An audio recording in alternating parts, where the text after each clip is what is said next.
Welcome to our YouTube channel Vardhan academy. तो दोस्तों, Bihar SCERT की जो हम लोग बुक सॉल्व कर रहे हैं साइंस की, उसमें आज से हम लोग 8th क्लास की जो चैप्टर्स हैं उनको कंप्लीट करेंगे। ठीक है, तो आज की इस वीडियो में हम लोग 2 चैप्टर कंप्लीट करेंगे, फर्स्ट और सेकंड।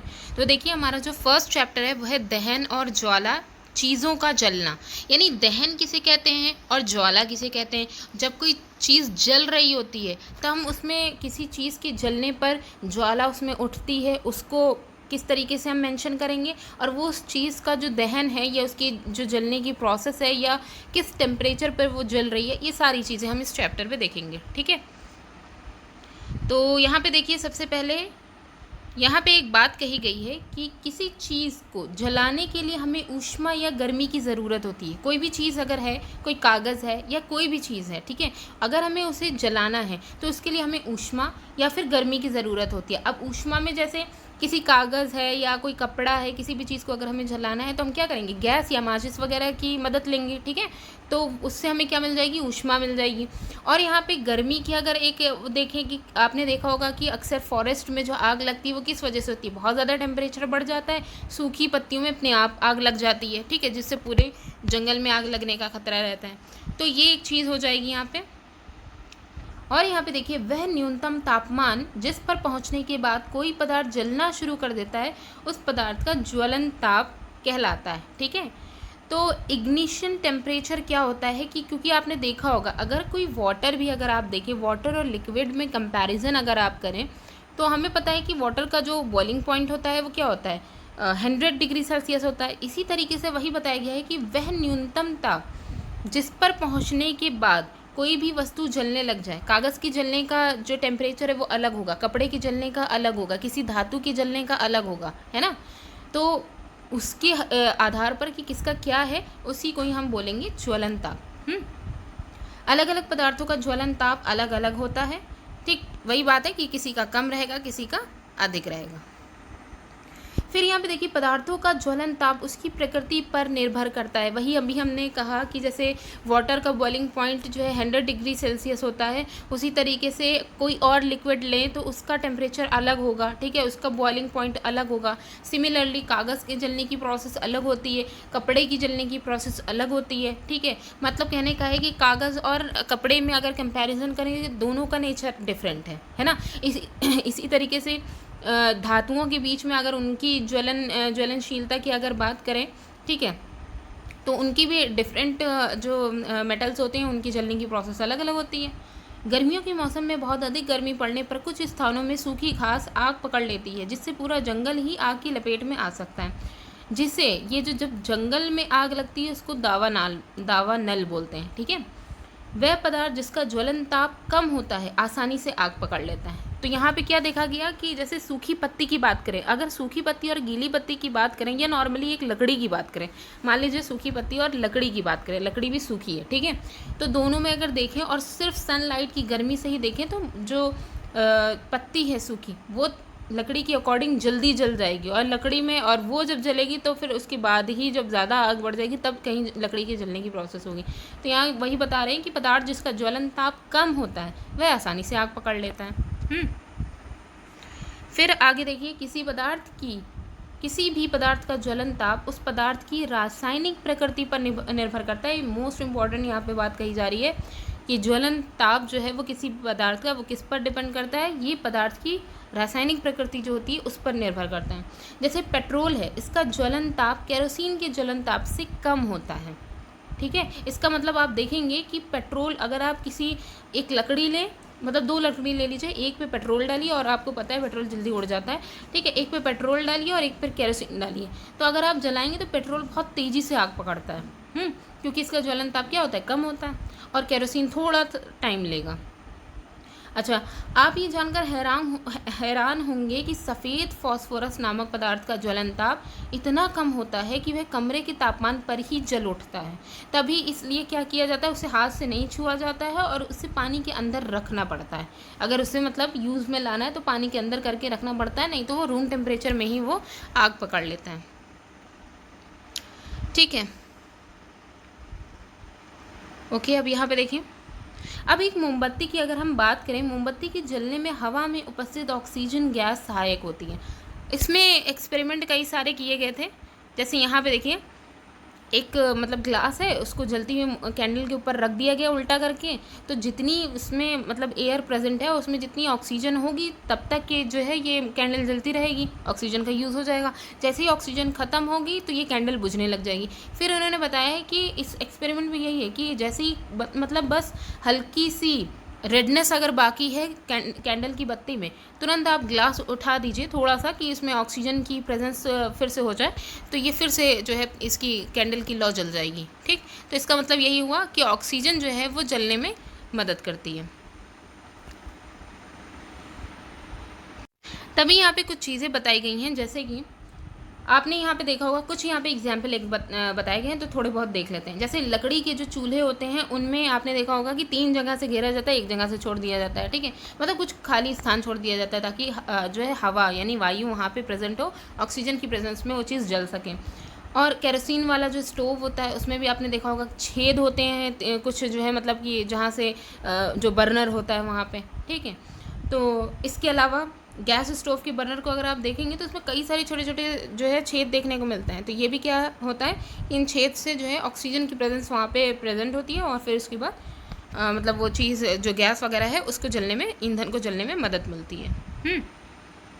फिर है दहन के लिए वायु का होना आवश्यक है, इसका मतलब ऑक्सीजन का होना प्रेजेंट है। तो मतलब ऑक्सीजन की प्रेजेंस इंपॉर्टेंट है। साधारणतः जलना एक रासायनिक प्रक्रिया है, क्योंकि अभी हम लोगों ने देखा था कि पदार्थ की रासायनिक प्रकृति पर निर्भर करती है। ठीक है, जिसमें 3 चीज़ों की आवश्यकता होती है। अब सबसे पहले कोई भी वस्तु कब जलेगी कि उसमें क्या क्या चीज़ें होनी चाहिए। पहला तो ज्वलनशील पदार्थ होना चाहिए, यानी वो वस्तु ऐसी हो कि जो ज्वलने वाली हो। ठीक है, उसके बाद ज्वलन ताप तक पहुंचने का उपाय, कि उसका जो टेम्परेचर है, मतलब कि उसका जो ज्वलन ताप है, ठीक है, न्यूनतम टेम्परेचर जिससे वो जल जाए, वहाँ तक पहुंचने का जो है कोई उपाय किया जाए। उसके बाद तीसरा सबसे इम्पोर्टेंट कि हवा की भी ज़रूरत वहाँ पड़ेगी। ठीक है, ओके। अब यहाँ पे देखिए माचिस हम सब लोग घर में यूज़ करते ही हैं। तो माचिस की एक कहानी बनाइए कि माचिस का स्टार्टिंग कैसे हुई, इसका आविष्कार कैसे हुआ। और इसमें सबसे इंपॉर्टेंट बात तो हमें ये देखनी है कि माचिस की डिबिया पर क्या चीज़ यूज़ की जाती है और माचिस की तीली पे क्या चीज़ यूज़ की जाती है। तो ये इंपॉर्टेंट है, इस वजह से हमें इसके बारे में जानना है। पहले तो माचिस बनाने का प्रयास सबसे पहले 1680 में हुआ था। रॉबर्ट बॉयल, ठीक है, इनका नाम याद रखना बहुत ज़रूरी है। रॉबर्ट बॉयल ने कागज़ के टुकड़ों पर सफ़ेद फॉस्फोरस, जिसका भी हम लोग देखा था ज्वलनशील बहुत ज़्यादा होता है, लगाकर उसे सल्फर लगे कागज़, देखिए सफ़ेद फॉस्फोरस को कागज़ के टुकड़े पे लगाया और उस पर सल्फर लगा हुआ एक कागज़ का टुकड़ा था उस पर रख दिया। ऐसा करने पर कागज़ ने आग पकड़ ली। सफ़ेद फॉस्फोरस बहुत ही कम तापमान पर आग पकड़ लेता है, इस कारण से ये बहुत ख़तरनाक होता है। इसी वजह से मतलब पानी वगैरह में जो डुबा के रखना था वो।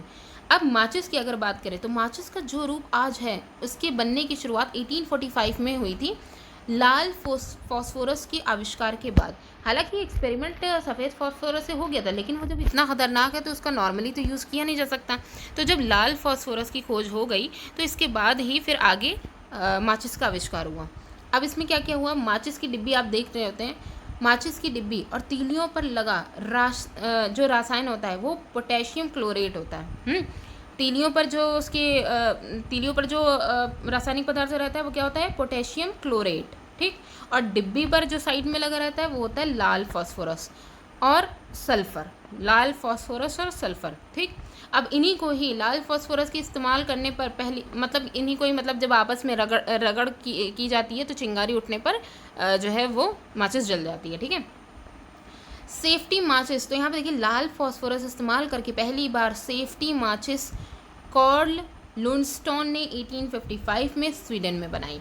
ठीक, तो माचिस में योगदान किन किन जो है साइंटिस्टों का रहा, ये भी इम्पोर्टेंट है।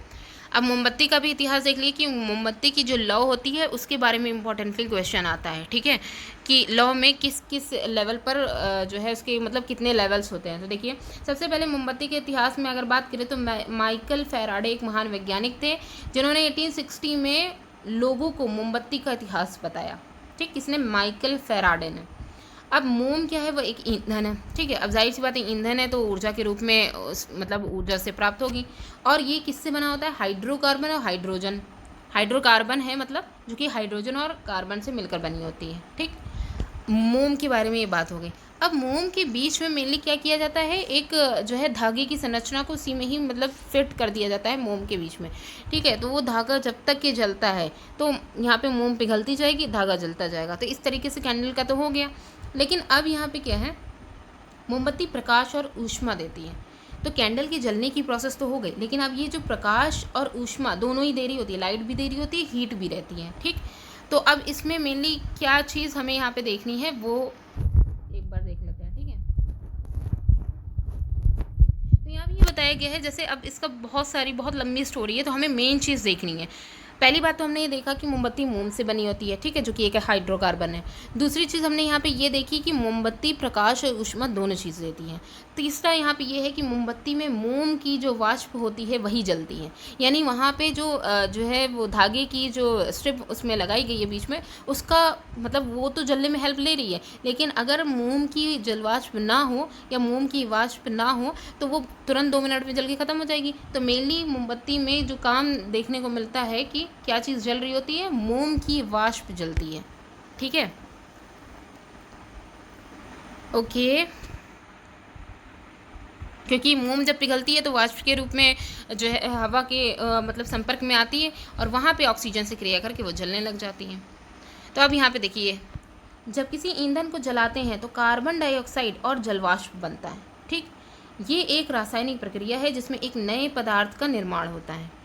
अब ये जो नया पदार्थ है वो काफ़ी स्थायी होता है, जिस प्रक्रिया में काफ़ी मात्रा में ऊर्जा निकलती है, जिसका ऊष्मीय मान बहुत ज़्यादा होता है, अतः आग गर्म होती है।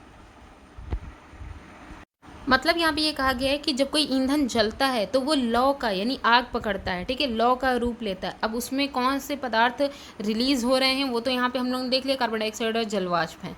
लेकिन वो ऑक्सीजन की प्रेजेंस में जो जल रहा है, जलने वाला जो मेन उसका प्रोसेस यहाँ पे दिखाई गई है, वो एक नए पदार्थ के बनने की प्रोसेस दिखाई गई है। तभी यहाँ पे कहा गया है कि जो आग होती है वो बहुत गर्म होती है, क्योंकि मेनली यहाँ पे क्या होता है, ऊर्जा बहुत ज़्यादा काफ़ी मात्रा में ऊर्जा निकल रही होती है, ठीक है। अब जैसे यहाँ पे दिखाया गया, आग अगर लग जाए तो उस पर नियंत्रण कैसे किया जा सकता है। जल ज्वलनशील पदार्थ को ठंडा कर देता है, जल का यहाँ पे इम्पोर्टेंट रोल है। ऐसा करने से आग का जो फैलाव है वो बंद हो जाएगा। इस प्रक्रिया में जो जलवाष्प बनती है वो बाहरी वायु की आपूर्ति बंद कर देती है और आग बुझ जाती है। अच्छा, यहाँ पे एक चीज़ देखिए कि जो वायु होती है वो आग की जलने में मदद करती है, ठीक है।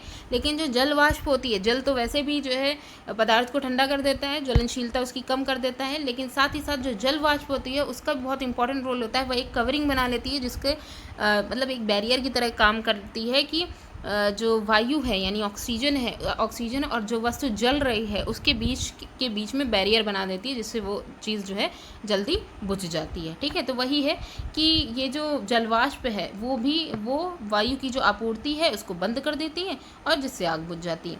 आग के फैलाव को रोकने के लिए इन 3 काम पर ध्यान देना होगा। जैसे सबसे पहले जो दाह्य पदार्थ है उसको हटा देना। अब दाह्य पदार्थ पेट्रोल की वजह से आग लगी हो या केरोसिन की वजह से या किसी शॉर्ट सर्किट से आग लगी हो, तो जो दाह्य पदार्थ वहाँ पे है, जैसे लकड़ी है, कागज़ है, इन सबको हटा दीजिए। दूसरा, ऑक्सीजन की आपूर्ति बंद कर देना है, ठीक है। तीसरा, उसके ज्वलन ताप को बढ़ा देना है, यानी कि उस वस्तु के जलने की जो प्रोसेस है वो और थोड़ी लंबी हो जाए। जैसे आप पानी डाल दिया है, कोई लकड़ी है सूखी में जल्दी जल रही है, पानी डाल दिया तो वो जो है उसकी जलने की प्रोसेस कम हो गई। और यहाँ पे देखिए, आग बुझाने वाला एक संयंत्र है जिसे बोलते हैं अग्निशामक, ठीक। अब अग्निशामक जो संयंत्र है इसमें यूज़ क्या किया जाता है, जिसमें कार्बन डाइऑक्साइड गैस उच्च दाब पर भरी होती है। और कार्बन डाइऑक्साइड के गैस के बारे में हम लोग जानते ही हैं कि ये आग को बुझाने में मदद करती है, ठीक है। तो ये जो अग्निशामक यंत्र होता है इसमें कार्बन डाइऑक्साइड गैस को भी उच्च दाब पर इसमें भरा जाता है। दूसरा, जिसमें कांच की एक शीशी में अम्ल और जिस पात्र में कांच का बोतल रखा होता है उसे सोडियम बाइकार्बोनेट का विलयन रखा जाता है। मतलब कहने का है कि इसमें एक कांच का जो है कांच की शीशी जो होती है इसमें अम्ल और वगैरह रखा जाता है। इसमें मेनली क्या होता है, सोडियम बाइकार्बोनेट का विलयन रहता है। तो मेनली हमें यहाँ पे ये देखना था कि अग्निशामक यंत्र में सबसे इम्पोर्टेंट रोल किसका था, ऑक्सीजन का था, कार्बन डाइऑक्साइड का था।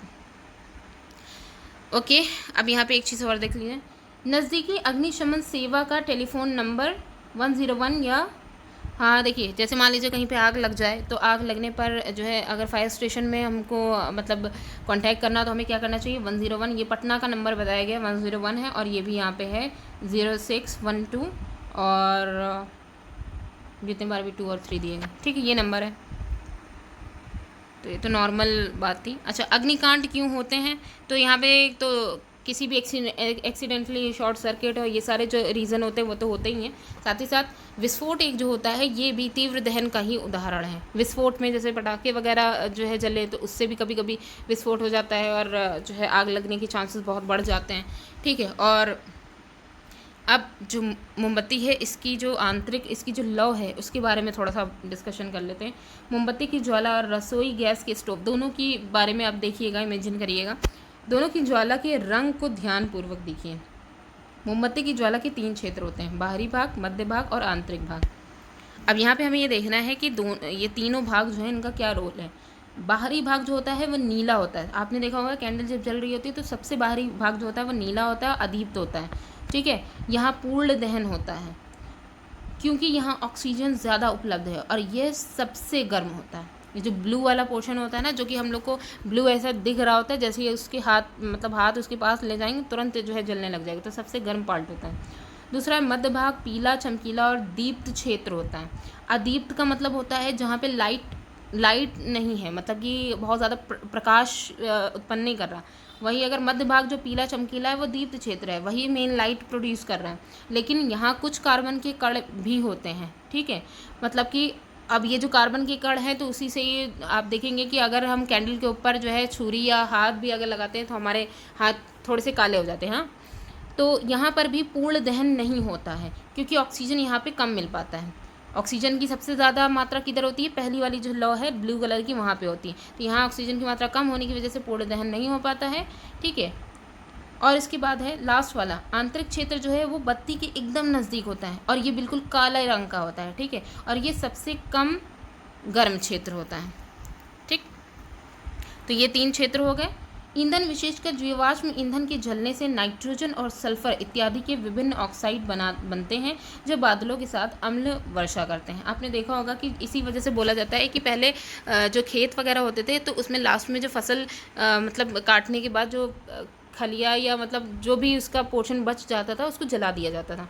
तो इससे क्या होता था, जब लकड़ी भी अगर वो जल रही, लकड़ी भी ऐसा एक ईंधन है, तो वो जब जलती है तो या फिर विशेषकर जो जीवाश्म ईंधन होते हैं वो क्या निकालते हैं? नाइट्रोजन और सल्फर गैस मेजॉरिटी में प्रोड्यूस करते हैं और ये जो है जलवाष्प से जा करके मिल करके बादलों के साथ अम्लीय वर्षा करते हैं, ठीक है। तो ठीक है, ये वाला चैप्टर आपका यहाँ पे कंप्लीट हो गया। अब नेक्स्ट चैप्टर पे चलते हैं। ओके दोस्तों, ये है सेकंड चैप्टर 8th क्लास की साइंस का, तड़ित और भूकंप प्रकृति के 2 भयानक रूप हैं, ठीक है। नॉर्मली हम लोग ने देखा था कि चक्रवात, तूफान, बाढ़, सूखा, ये सारी क्या थी? नेचुरल जो है मतलब एक तरीके से प्राकृतिक आपदाएं थी, ठीक, जो कि मानव जीवन और बहुत सारी मतलब जो है हानि पहुंचाने का काम कर रही थी। इसी के साथ ही कुछ और भी जैसे तड़ित और भूकंप जैसी जो विनाशकारी प्राकृतिक परिघटना है, इनके बारे में हम लोग यहाँ पे देखेंगे। पहले तो तड़ित जो है वो क्या होता है, ठीक। अब जैसे यहाँ पे देखिए, तड़ित को समझने से पहले सबसे पहले हमें विद्युत उत्सर्जन को समझना होगा। तो क्या होता है कि जैसे कोई वस्तु है, ठीक है, अगर उसको किसी भी पदार्थ से रगड़ा जाए तो रगड़ से क्या होती है? विद्युत पैदा होती है। मतलब कहने का है कि आपने कभी देखा होगा कि आपके जो बाल हैं और उस पर स्केल को अगर आप रगड़ते हैं और उसके बाद उस स्केल को कागज़ के टुकड़ों के पास जब लेकर के जाएंगे तो वो क्या होगा? उसको आकर्षित करेगी, है ना। तो यही यहाँ पे देखना, यही बताया गया है कि रगड़ से विद्युत पैदा होती है। अब ऐसी विद्युत को हम स्टैटिक इलेक्ट्रिसिटी बोलते हैं और संपर्क में नहीं रहने के बाद भी एक वस्तु से दूसरी वस्तु की ओर प्रवाहित होती है। अब चूंकि हमने स्केल को सर पे रगड़ा था, लेकिन फिर उसके बाद कागज़ के पास जब हम लेकर के गए तो कागज़ तो संपर्क में नहीं था और काफ़ी दूर भी रखा जाता है, ठीक है, संपर्क में नहीं रखा जाता है, लेकिन आवेशों के प्रवाह की वजह से वो कागज़ जो है वो स्केल से चिपकने लग जाते हैं। इस प्रवाह को ही विद्युत उत्सर्जन कहा जाता है। सर्वप्रथम अमेरिकी वैज्ञानिक बेंजामिन फ्रैंकलिन, बहुत इंपॉर्टेंट ये नाम है, इन्होंने बादलों में रगड़ के कारण उत्पन्न होने वाली विद्युत की उपस्थिति को दर्शाया था और इन्होंने ये कहा कि जैसे ये अब तक की पहली बार साबित हुआ कि आकाश में कड़क बिजली के कारण ही होता है और वह ज़मीन पर लाई भी जा सकती है। जैसे इन्होंने एक्सपेरिमेंट किया, एक्सपेरिमेंट में पतंग वगैरह बना करके एक धागे के साथ एक चाबी को लटका दिया और फिर उसके बाद वो रेशम का धागा जो था वो थोड़ा गीला था और जब बादल बहुत ज़्यादा घिर गए तो वहाँ पतंग जब गई तो इलेक्ट्रिसिटी जो भी वहाँ पे विद्युत का उत्सर्जन हो रहा था वो उसके साथ साथ, ठीक है, धागे से होता हुआ चाबी में आया, और चाबी को जैसे ही इन्होंने छुआ तो इनको झटका लगा। तो इससे क्या हुआ, ये पहली बार ऐसा साबित हुआ था। अब मतलब झटका क्या लगा, वो आवेश जो चाबी में आया, जब इन्होंने छुआ तो इनके झटके से इनके जो है अंदर आ गया, फिर इनसे जो है पृथ्वी में चला गया होगा। तो यानी आकाश में कड़क जो होती है वो बिजली के कारण ही होता है, और वह ज़मीन पर भी लाई जा सकती है। ठीक है, आगे अभी हम लोग और देखेंगे। अब सबसे पहले ये देख लेते हैं कि जो रगड़ने से जो आवेशन उत्पन्न हो रहा है वो क्या चीज़ है। ठीक, तो और इसमें सबसे पहले जब ये वाली जो आवेश उत्पन्न करने वाली जो प्रोसेस हो रही होगी, तो इसमें एक चीज़ हमें ध्यान रखना है कि वातावरण नम नहीं होना चाहिए, ठीक है, प्रयोग करते समय में।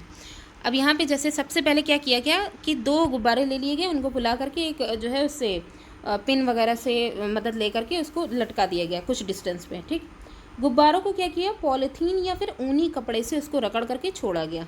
ठीक है, तो फिर उसके बाद ये देखा गया कि जब हमने गुब्बारों को पॉलीथीन से रगड़ा तब क्या सिचुएशन रही, और जब गुब्बारों को जो है ऊनी कपड़े से रगड़ा तब क्या सिचुएशन रही। मतलब यहाँ पे प्रतिकर्षण और आकर्षण की बात यहाँ पे करी गई। ठीक, इसी की सहायता से एक बेकार रिफ़िल ले ली गई, उसको पॉलीथीन से पहले रगड़ा गया। ठीक, एक रिफ़िल को, ऐसे ही दूसरी जो रिफ़िल थी उसको पॉलीथीन से, मतलब उसको भी पॉलीथीन से रगड़ा गया। यानी एक ग्लास शीशे का लिया गया, उसमें एक रिफ़िल को पॉलीथीन से रगड़ा गया, उसको वहाँ पे रख लिया। रगड़ने का मतलब यहाँ पे ये है कि आवेश उत्पन्न किया गया। ठीक, दूसरी भी जो रिफ़िल थी उसको भी इसी तरीके से आवेश उत्पन्न किया गया। अब दोनों को एक साथ क्या किया गया, उस ग्लास में रखा। तो हमने ये देखा कि जब एक ही वस्तु से दोनों को ही जो है वहाँ पे मतलब रगड़ करके उस ग्लास में रखा गया, तो क्या हुआ, वो एक दूसरे को प्रतिकर्षित कर रही हैं। यानी सेम चार्ज जो होते हैं वो एक दूसरे को प्रतिकर्षित करते हैं। तो उसी, और फिर उसके बाद फिर क्या किया, फिर ऐसे ही रिफ़िल को जो है आवेशित करके ग्लास में रख दिया गया, और एक बलून जो कि रिफ़िल से, मतलब बलून जो है उसको अलग ऊनी कपड़े या पॉलीथीन से जो है आवेशित करके उसके पास लाया गया। तो फिर वहाँ पे हमको ये ऑब्जर्वेशन करनी थी कि वो एक दूसरे को आकर्षित कर रहे हैं। ठीक है, ओके। ठीक, गुब्बारा और रिफ़िल के जो मतलब अब क्योंकि यहाँ पे ऑब्जेक्ट चेंज हो गई ना, तो इनके क्या है, इनके असमान आवेश थे। पहले सेम ऑब्जेक्ट थी तो एक दूसरे को प्रतिकर्षित कर रही थी, जब मतलब असमान आवेश हुआ तो आकर्षित करने लग गई। ठीक, तो अब यहाँ पे हम क्या कह सकते हैं, हम ये कह सकते हैं कि आवेश 2 प्रकार के होते हैं। ये निर्णय ले सकते हैं कि असमान आवेश एक दूसरे को आकर्षित और समान आवेश एक दूसरे को प्रतिकर्षित करते हैं। ठीक, मान्यता के अनुसार कांच की छड़ को रेशम के कपड़े से रगड़ने पर यह धन आवेश अर्जित कर लेती है। तो यहाँ पे एक्सपेरिमेंटली यही देखा जाता है कि ये मतलब कि एक तरीके से क्वेश्चंस में सीधा ये पूछ लिया जाता है कि जो कांच की छड़ है, जब उसको रेशम के कपड़े से रगड़ा जाता है तो उस पर कौन सा चार्ज आता है, धन आवेश। ठीक, अच्छा, विद्युत परिपथ के अनेक प्रयोग के मतलब विद्युत परिपथ में बहुत सारे प्रयोग किए जाते हैं। तो इनमें क्या होता है कि विद्युत धारा जो प्रवाहित हो रही होती है, जिससे कि बल्ब जल रहा होता है, वो वस्तु को, मतलब वस्तु गर्म भी हो जाती है। तो यहाँ पे हमने क्या देखा कि जब विद्युत धारा प्रवाहित हो रही होती है तो वो विद्युत धारा किस फॉर्म में प्रवाहित होती है, आवेशों का प्रवाह ही होता है। ठीक है, मतलब चार्ज जो होते हैं पॉजिटिव नेगेटिव, इन्हीं का ही प्रवाह होता है, और उसी से ही विद्युत परिपथ में हम ये देख रहे होते हैं कि बल्ब हमारा जलने लग जाता है और उसके बाद वस्तु गर्म भी हो जाती है। यानी इन आवेशों के टकराव से ही ऊष्मा उत्पन्न होना या एनर्जी रिलीज होना, ये यहाँ पे होगा। अब आवेशों का स्थानांतरण कैसे होता है, तो यहाँ पे देखिए, आवेशित वस्तुओं से आवेश सुचालक हुक से होकर एल्यूमिनियम की पत्ती के टुकड़ों को आवेशित करता है। इसके लिए हमें सबसे पहले यहाँ पे एक एक्सपेरिमेंट देखना होगा। जैसे कि ये एक फ्लास्क लिया गया और इसमें क्या किया गया, एक जो है पिन की सहायता से नीचे जो 2 पट्टियाँ आप देख रहे हैं, तो ये एक छोटा सा एक्सपेरिमेंट था जिसमें एक पिन की सहायता से 2 एल्यूमिनियम की जो पत्तियाँ थी उनको एक साथ ऐसे जो है लटकाया गया यहाँ पे कि वो जो है वर्टिकली रहें। ठीक है, तो अब क्या किया है, जैसे अभी हम लोग ने प्रीवियसली ये पढ़ा था कि जैसे रिफ़िल जो है उसको क्या किया गया है, किसी ऊन या फिर जो है मतलब पॉलीथीन से रगड़ करके इसको आवेशित करना। ठीक है, सिमिलरली आप इसको आवेशित करिए। तो जब आवेशित करने के बाद अब इसकी पिन के ऊपर जो, क्योंकि ये जो है खूंटा टाइप है, ये भी एक जो है मतलब लोहे का ही है। ठीक है, इसके ऊपर जैसे ही आप लाएंगे तो जो रिफ़िल के अंदर आवेश होगा वो क्या होगा, इसके अंदर चला जाएगा, और इससे होता हुआ ये दोनों जो एल्यूमिनियम की पत्तियां हैं इन पर चला जाएगा।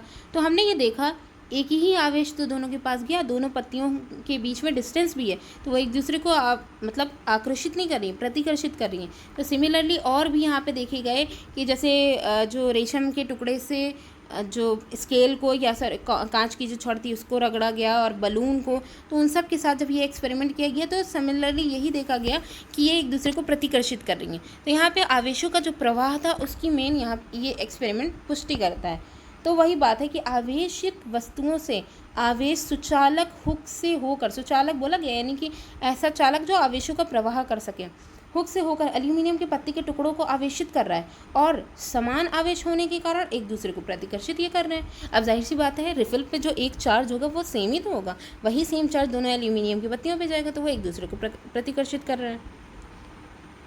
और यहाँ पे देखिए कि हमें ये भी पता चला कि सुचालक वस्तुओं से होकर आवेश का स्थानांतरण होता है, ये यहाँ पे हमें क्लियर हो गया। ठीक, किसी आवेशित वस्तु से आवेश को पृथ्वी में भेजने की प्रक्रिया को हम बोलते हैं भूसंपर्कन। ठीक है, तो इसका क्या यहाँ पे रोल है ये हम लोग तड़ित के प्रोसेस में जानेंगे। अब ये जो बिजली कड़कती है वो कैसे कड़कती है उसको हम लोग यहाँ पे देखना है, वो भी एक चार्ज का जो है वो डिस्ट्रीब्यूशन है, एक तरीके से चार्ज के बीच में टकराव की बात करी गई है। ठीक है, अब जैसे हमें क्या करना है, सबसे पहले क्या होता है कि जब तूफ़ान आती है तो बहुत तेज़ हवाएं चलती हैं। ठीक है, तो इसमें क्या होता है कि जो वर्षा की बूंदें जो नीचे की तरफ आती हैं वो किसकी वजह से, संघनित जो जलवाष्प जो बादलों के रूप में इकट्ठा हो जाता है उसकी वजह से होता है।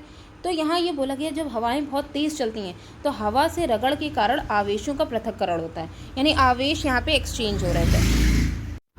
ठीक है, तो यहाँ पे देखिए बादल के निचले हिस्से जब ये आवेशों का पृथक्करण हुआ, हवा की रगड़ यानी हवा का रगड़ बादलों से जब हो रहा है तो बादल का जो नीचे का हिस्सा है वो अत्यधिक मात्रा में वहाँ पे आवेश जमा हो जाता है, और कौन सा, नेगेटिव आवेश। ठीक, और धरती के ऊपर की जो हवा है, मतलब धरती के ऊपर की जो हवा है वो भी आवेशित हो जाती हैं, और वहाँ पे आप देख रहे हैं कि पॉजिटिव चार्ज है। ठीक, जब संचित आवेशों का परिमाण अत्यधिक हो जाता है, अब ये जो इकट्ठा हो रहे हैं आवेश, इनका जब जो है लेवल बहुत ज़्यादा इकट्ठा हो जाता है तो धन आवेश और ऋण आवेश के बीच विद्युत प्रवाह के कारण चमकीली धारियाँ होती हैं। अब जाहिर सी बात है इधर नेगेटिव है इधर पॉजिटिव है तो दोनों के बीच में अट्रैक्शन की प्रोसेस तो होगी, और इतना ज़्यादा चार्जेस की मात्रा बढ़ गई तब कुछ ज़्यादा ही होगी, तो क्या होगा कि विद्युत धारा का प्रवाह दोनों के बीच में होने लगेगा और वो चमकीली धारियों के फॉर्म में दिखेगा।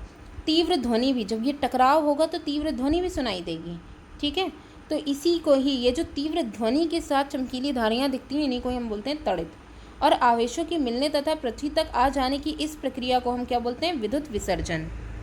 अब यहाँ जैसे बताया गया कि अगर बिजली कड़के यानी तड़ित का जब उत्पन्न होने का हो तो सुरक्षा कैसे की जाएगी, तो पहली बात तो खुले स्थान पे जो है ना जाइए, फिर उसके बाद ऐसी जगह पे रहिए जो छत के नीचे, मतलब अंदर जो घर के अंदर वाली जो है जगहें हैं वहाँ पे रहिए, वो सुरक्षित रहेंगी। बस कार में अगर आप हैं तो वहाँ यात्रा करते समय खिड़की दरवाजे बंद रखिए, खुले मैदान में रहिए, मतलब ना रहिए। ठीक है, और बिजली और टेलीफोन के तार जो हैं इन मतलब ये जो टेलीफोन के तार वाले जो खंभे होते हैं इनसे तो खासकर दूरी बनाए रखना है, क्योंकि तड़ित एक विद्युत विसर्जन है और वो जो है क्या होता है, विद्युत का ट्रांसफ़र एक जगह से दूसरी जगह होता रहता है, मनुष्य भी उसकी एक लिंक है। ठीक है, तो ये चीज़ हो गई कुछ चीज़ें। अब तड़ित चालक क्या होता है इस पर हम लोग बात कर लेते हैं। ऊंची इमारतों, चिमनियों, भवनों एवं अन्य बड़ी संरचनाओं को तड़ित के प्रभाव से बचाने की सरल एवं कारगर युक्ति तड़ित चालक है, जिसको हम लोगों ने अभी ऊपर देखा था कि क्या बोला गया था उसको, विद्युत भूसंपर्कन।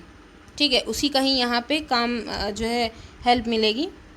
तो मेनली यहीं पे है, तड़ित चालक जो है वो मेटल वगैरह की जो है दो एक डंडा, मतलब दो मेटल की या एल्यूमिनियम फॉयल की कुछ तार या ऐसी कुछ चीज़ें बनाई जाती हैं। एक को जो है वहाँ पे रखा जाता है छत पे, और एक को ज़मीन से जो है सटा करके रखा जाता है, और फिर उसके बाद किसी भी सुचालक तार से या किसी चीज़ से उसको दोनों को अटैच कर दिया जाता है, ताकि जब बिजली की कड़क हो तो ऊपर जो छत पे लगी हुई एल्यूमिनियम की फॉयल वगैरह है वहाँ से होता हुआ जो बिजली है उसकी सारी मात्रा अर्थ के अंदर चली जाए। ठीक है, अब आते हैं हम लोग भूकंप पे सीधा। भूकंप ही एक क्या है, जो है प्राकृतिक आपदा है जो कि भूगर्भीय है। ठीक है, मौसम संबंधी जितनी भी होती हैं चक्रवात और वर्षा होती है, भूगर्भीय जो होती है उसमें भूकंप है। तो कुछ ऐसी भी प्राकृतिक घटनाएं हैं जिसकी भविष्यवाणी अभी तक कर पाना संभव नहीं हो पाया, उन्हीं में ही भूकंप आता है। ठीक है, अब जैसे बिहार में बहुत सारे विनाशकारी भूकंप आए हैं, 1934 में बिहार में आया विनाशकारी भूकंप, 1990 में एक भूकंप आया, 2001 में जो गुजरात में भूकंप आया। तो ये सारे जो है, और फिर उसके बाद सितंबर 2011 में भी बहुत भयानक जो है भूकंप आया था बिहार में, जिसको महसूस किया गया है।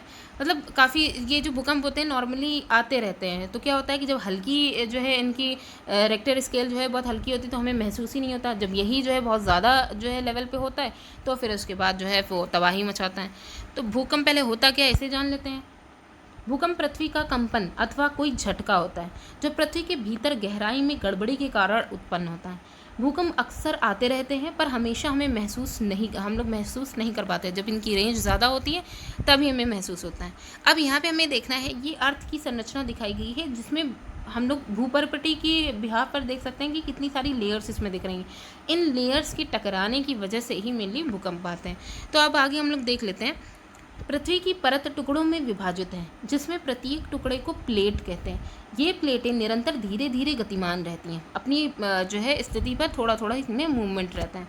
गति के कारण ये कभी एक दूसरे से रगड़ खाती हैं अथवा एक दूसरे से टक्कर के कारण, मतलब कभी इनमें रगड़ होती है, कभी एक दूसरे से टक्कर के कारण भूपर्पटी में विक्षोभ उत्पन्न होता है। जब टक्कर किसी चीज़ में होती है तो इस तरीके का विक्षोभ ऐसे उभरते हैं, ठीक है। यही विक्षोभ ही पृथ्वी की सतह पर भूकंप के रूप में दिखाई देता है। अब ये यहाँ पे दिखाया गया, ये दो जो है प्लेटें हैं, एक ये वाली है और एक ये वाली है, ठीक है। ये दोनों प्लेटें यहाँ पे टकरा रही हैं तो भूकंप इस तरीके से जो है उभार के फॉर्म में देखने को मिल रहा है। और यहाँ पे देखिए ये रगड़ती हुई, मतलब ये दो कंडीशन होती हैं, या तो टकराएं या फिर रगड़ें, ठीक है, ये प्लेटें। अच्छा, अब इसके बाद देखिए, पृथ्वी की भूपर्पटी पर कंपन ज्वालामुखी के फटने, उल्कापिंड के पृथ्वी से टकराने अथवा किसी भूमिगत नाभिकीय विस्फोट के कारण भी उत्पन्न हो सकता है। मतलब ज़रूरी सिर्फ यहाँ पे नहीं है कि सिर्फ परतों के रगड़ने, जो हमारी प्लेटें अभी हम लोग ने डिस्कस करी हैं, उनके रगड़ने या टकराने से ही सिर्फ भूकंप उत्पन्न नहीं होते, और भी कुछ ऐसी चीज़ें हैं जिनसे भी उत्पन्न हो सकते हैं। परंतु अधिकांश भूकंप पृथ्वी की प्लेटों की गतियों के कारण ही होते हैं। मेजॉरिटी में प्लेटों की गतियों के कारण होते हैं, लेकिन और भी रीज़न हो सकते हैं।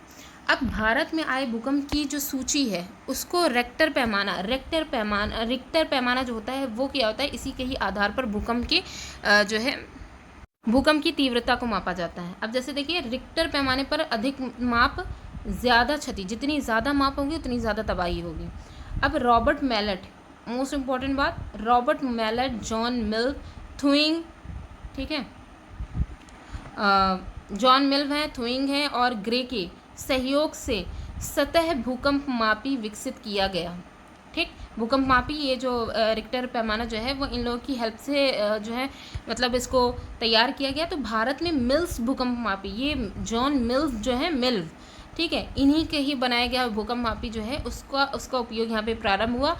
1905 में शिमला, मुंबई और कोलकाता की वेधशालाओं में थुइंग भूकंप मापी लाए गए। थुइंग जो थे साइंटिस्ट, उन्होंने जो भूकंप मापी तैयार किया उसको लाया गया, ठीक।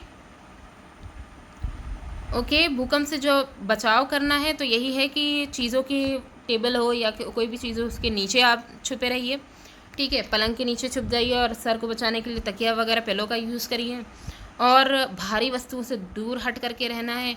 ज़्यादा अच्छा हो तो भूकंप के समय में मैदानी क्षेत्रों में चले जाएं, ठीक, और भवन, बिजली वगैरह जो है इन सब से दूर रहें। तो ये हमारा जो चैप्टर है वो यहाँ पे कंप्लीट हो जाता है। वीडियो कैसी लगी कमेंट में ज़रूर बताइएगा। Thanks for watching.